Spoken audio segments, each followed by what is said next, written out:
Hello YouTube, I thought I'd bring you this as a last thing on Wednesday evening. This lady here is a real police whistleblower, because I keep calling out John Wedger, and some people might think, well, why do you keep doing it?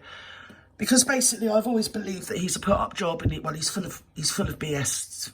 Just off the starting line, he's full of BS. I also have long thought that his mission statement, if he so chose to accept it, which I'm sure he did, is to get around social media and to keep calling children the P word. Sounds like destitute, but with a P.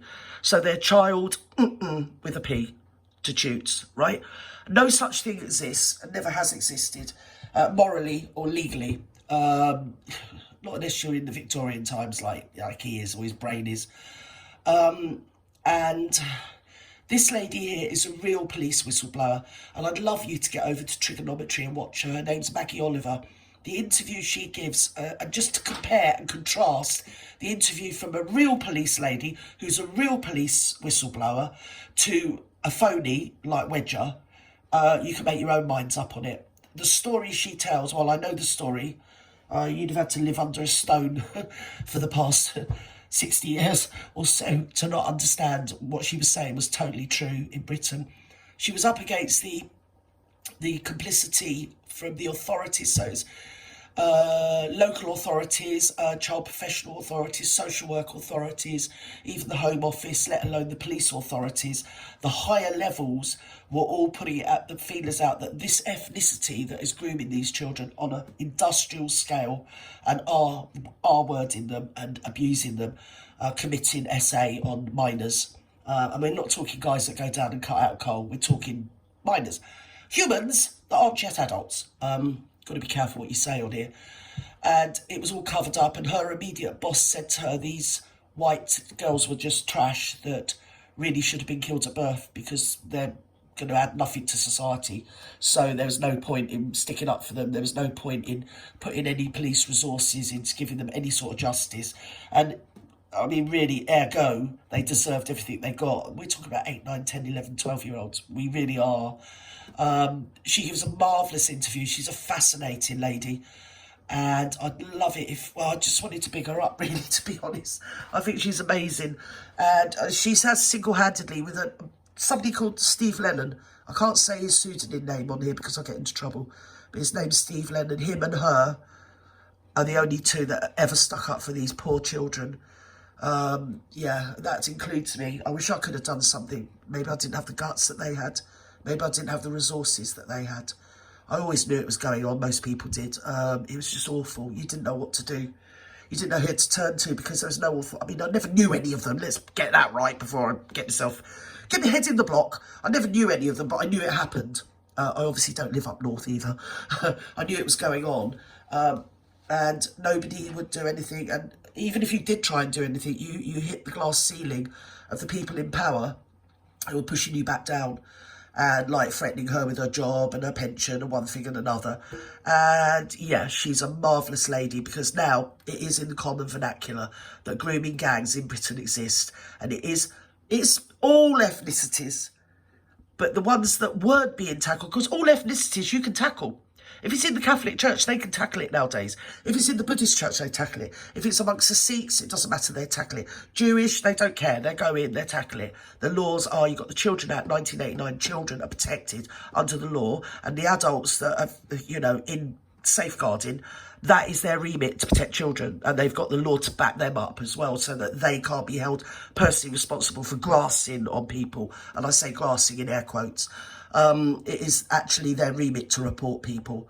But there's one ethnicity that got around it, or got, because the virtue signalling fundamentalists, leftist zealots and people in authority that were just doing it to pay their mortgage and were going to retire on nice big pensions, didn't want to make waves. They didn't want to stand up. They didn't want to put their head above the trenches and say, hang on, these are young girls and they're all being hard and essayed on an industrial scale. And we don't even know how many, thousands. I mean, I could tell you stories. I mean, in fact, if you wanted to go into it, you could probably find some of them on YouTube. I mean, it just defies it. It's like, I mean, the Saw movie is supposed to be a fantasy. Do you get me, Kamish? Let's put it that way. They're just absolutely, and because there was no comeback for this these particular offenders. Obviously, you know yourself with offenders, their offending increases when there's no pushback. You know, if it's just the Badlands and you can get away with anything, well, people get away with everything, don't they? So, yeah, the guys are called Triggernometry, and they're a couple of comedians, but they do good interviews. Not all of them, but they do interesting subjects. And as I say, this one is Maggie. Dear old Maggie, bless her heart. And they don't just let her have a monologue like Wedger. They do ask her questions and pull her up on stuff and say, can you explain this? Can you... really, you know, their interviewing techniques are bar none, if you get me. I've always thought that Wedger's mission is to just get it into the public consciousness that children can be this word. Sounds like destitute, but with a P. So, yeah, children can be it. And if he keeps... He'll appear anywhere for free. He's even gone to RAF bases and given talks, you know. And at the end, when he was expecting applause, he just got a sort of resounding silence off the RAF guys who couldn't believe that this menace, this maniacal bleeding creature was rambling such utter bilge. But as I say, I've always thought that it is his mission statement to get out and get as much coverage as possible, as much publicity, and keep repeating word. You know that word? Yes? And then it sort of sinks into the average person that this is a real thing when it isn't. Children are never that word. Never. Even in the Victorian times when they were being called that word, we all know they weren't that bloody word. We're the adults, they're children. And that's the difference. Please go over. All you guys that watch me on a regular basis, go and listen to dear old Maggie. She's a lovely lady. Anyway, I wish you all well. I wish you all warm hugs. And I know it's a nasty subject, but you know what your old Gert's like. I can't keep my snout out and nothing. Now, can I? I can't food two foos. I'm bleeding nosy, especially when it's got to do with kids. Yes. Yeah, she stuck her head above the parapet, and more power to her. I mean, apart from like having, being pushed out the police force and her pension denied her, she should have been getting a medal or a bleeding award or something off the Queen. But, not being rude, but the Queen only give award to ne'er-do-wells. You know, Rolf Harris, Jimmy Savile, you know. Somebody called Richard. I mean, it's a wonder Gary Glitter didn't get a bloody award. But any people that actually have done good work, they don't get shit. Do you get me? Capiche? Anyway, I'll leave it there. Have a lovely evening, guys. Love you all. Hugs. Bye-bye. Bye.